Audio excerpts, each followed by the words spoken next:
You know what's funny about freedom of speech? They tell you that you're right. They even write it down on fancy paper and put it behind glass. But the moment you actually use it, someone's there with a clipboard, a contract, and a list of exceptions longer than a politician's expense report. We're told we can just say whatever we want. Oh sure, go ahead, until you offend somebody, insult the wrong group, or criticize the sponsors. Suddenly, the freedom part disappears, and the terms and conditions kick in. It's like those phone apps. You click I agree without realizing you just gave away your privacy, your data, and apparently your right to tell the truth. Freedom of speech used to mean you could challenge authority, mock religion, and question power. Now it means you can complain on Twitter, as long as you don't upset the algorithm or the advertisers. We live in a world where people say, I believe in free speech, but not that kind of speech. Well, guess what? That was the whole point. Free speech isn't about protecting things everyone agrees with. It's about protecting the stuff that makes people uncomfortable. Because truth usually does. We've got people walking around with the freedom of tattoos while supporting censorship because their feelings got hurt. Newsflash, feelings aren't facts. And truth doesn't come with a trigger warning. We've replaced freedom of speech with freedom of agreement. As long as you nod along, you're safe. But say something real, and suddenly you're the villain in someone's social media post. Freedom of speech today has become like an endangered species. Everyone claims to love it, but nobody wants it living near them. Freedom is one of those beautiful words that looks great on a flag, sounds noble in a speech, and feels comforting in a slogan.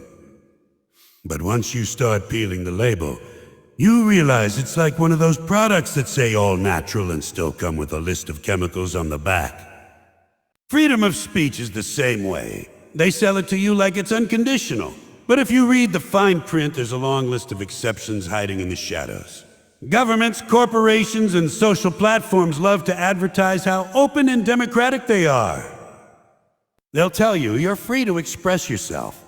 But they won't mention that the moment your words start to make people uncomfortable, challenge authority, or expose something inconvenient, that freedom suddenly takes a coffee break. In the modern world, freedom of speech comes with a filter. Actually, several filters. There's the legal filter where governments decide what counts as acceptable discourse. There's the corporate filter where advertisers and media owners decide what gets airtime. And then there's the digital filter, the one run by invisible algorithms that decide which opinions get buried and which ones trend. You think you're speaking freely, but really you're performing inside a system designed to reward compliance and punish disruption. They don't have to throw you in jail anymore. All they have to do is make sure nobody sees your words. That's the new form of censorship. It's quiet, polite, and perfectly automated. Even when people claim there's a freedom of the press, what they really mean is freedom for whoever can afford to own the press. The rest of us get freedom of comment sections where our outrage is safely contained inside little boxes beneath the articles written by the same handful of corporations. It's a nice illusion, though. You get to feel like you're participating, like your voice matters, as long as you stay within the invisible fence of what's acceptable. And just like in a zoo, the animals think they're free until they bump into the glass. The irony is that the systems controlling speech always justify it with noble words. They say they are protecting the public, or maintaining order, or preventing misinformation. It sounds so responsible, until you realize that order usually means obedience, or safety means silence. And a misinformation often means anything that challenges power. They found the perfect trick. Convince people that censorship is for their own good. It's not oppression, it's protection. And the public, distracted and comforted, signs the digital terms and conditions without reading a word. Freedom of speech has become like a limited time offer, subject to cancellation if misused. You can say whatever you want, as long as it doesn't interfere with the narrative, the sponsors, or the comfort of the majority. It's not real freedom, it's freedom on probation. We're not encouraged to think just to repeat, not to challenge but to conform. The modern world has mastered the art of selling silence disguised as liberty, and most people have bought it, no questions asked. In today's world, people seem more terrified of offending someone than they are of living in ignorance. Society has developed a strange obsession with being comfortable, as if comfort were a virtue instead of a sedative. Everyone wants conversations to be polite, soft, and agreeable. No rough edges, no sharp truths, no inconvenient ideas. It's as if people want to live in a world padded with bubble wrap where no one ever stubs a mental toe. But here's the thing, truth has never been comfortable. Truth doesn't care about your comfort zone. It shows up uninvited, kicks your ego in the teeth, and reminds you that the world isn't built around your feelings. Yet somewhere along the way, we decided that making people uncomfortable is worse than lying to them. This culture of offense has created an environment where honesty is treated like a criminal act. People censor themselves before they even open their mouths. They think twice, not because they're trying to be thoughtful, but because they're terrified of the mob, the online crowd waiting to pounce on the next person who says something problematic. It's not freedom of speech anymore. It's freedom with permission slips. You can express yourself as long as you pass the vibe check of the day, as long as you use the approved words, follow the trending hashtags, and bow down to the emotional sensitivities of strangers. We've turned communication into a minefield, and the only safe route is silence. The irony is that this obsession with not offending anyone doesn't make society kinder. It makes it dishonest. Everyone's walking on eggshells, smiling through gritted teeth, pretending to agree so they don't get labeled as a villain. Real dialogue dies when people are too scared to be real. Disagreement used to be how we learned, how we grew, how we tested our ideas. Now it's treated like a threat. People don't say, "I disagree." They say, "I'm offended," as if that ends the conversation. Being offended has become a shield against having to think. And the worst part is, this emotional censorship doesn't just silence rude people. It silences thinkers, comedians, artists, and anyone brave enough to tell the truth without sugarcoating it. The digital age made it worse. Every opinion is broadcast to millions, and every word can be twisted, clipped, and used against you. So people learn to play it safe.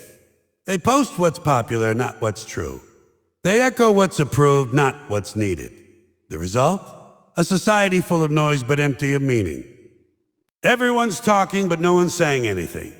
We've mistaken politeness for progress and conformity for compassion.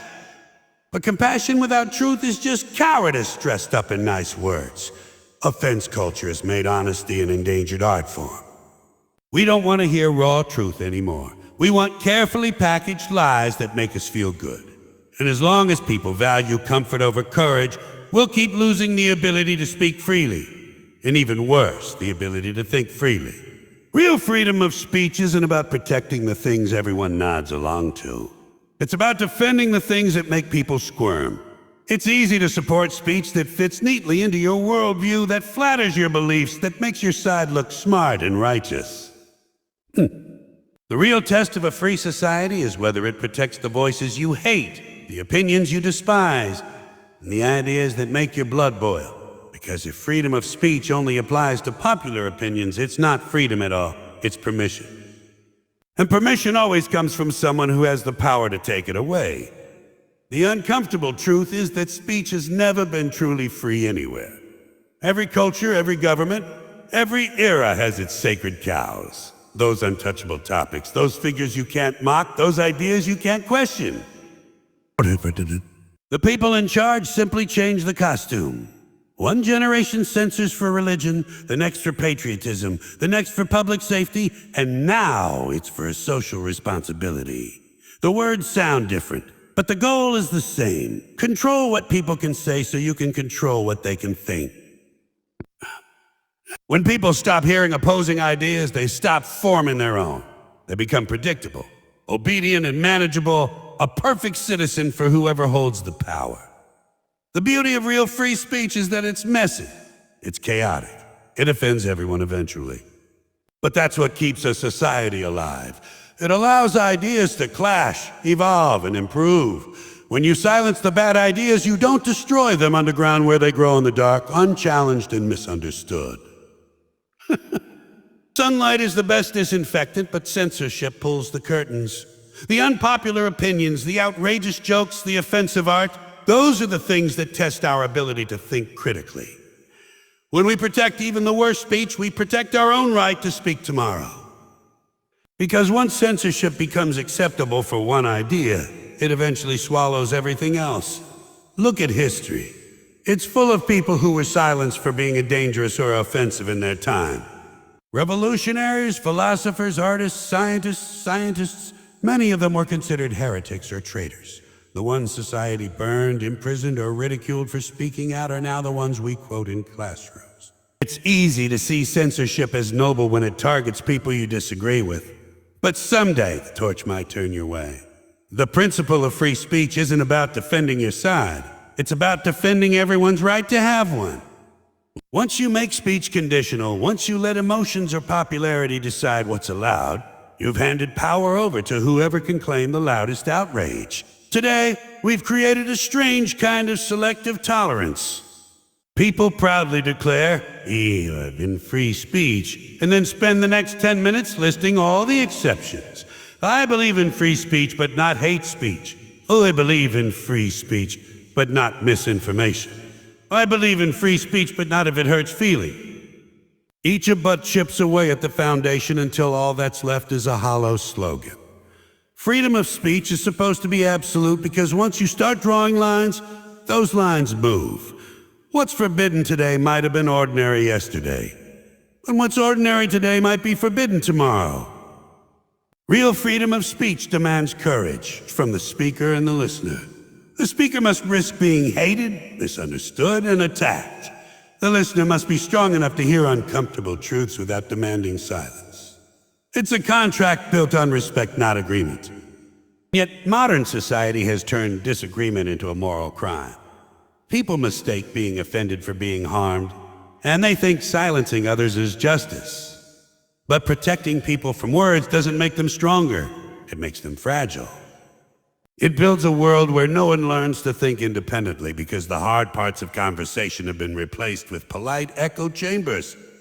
If freedom of speech means anything, it means you defend the right of others to say what you don't want to hear. It means you value truth over comfort and discussion over suppression. The moment you give someone the authority to decide what can and cannot be said, you've already surrendered the freedom you thought you had. Real freedom doesn't come with terms and conditions. It comes with responsibility, courage, and the willingness to let others speak even when their words make you uncomfortable. Because the cost of silencing one voice today is losing your own tomorrow. Freedom of speech was never meant to be easy, polite, or comfortable.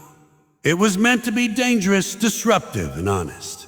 The moment we start treating it like a privilege instead of a right, we begin to lose it piece by piece, trade it away for convenience and approval. True freedom doesn't need permission. It needs courage. It's the voice that refuses to whisper when the world demands silence, the joke that cuts too close to the truth, the question that makes the powerful squirm. Every generation has to fight to keep that voice alive, because power never stops trying to control it. If we only protect the words we agree with, then we've already surrendered to censorship in disguise. Real freedom of speech means standing up for the voices that challenge us, offend us, and make us think. Because without them, we're not free people anymore. We're just well-trained echoes in someone else's script.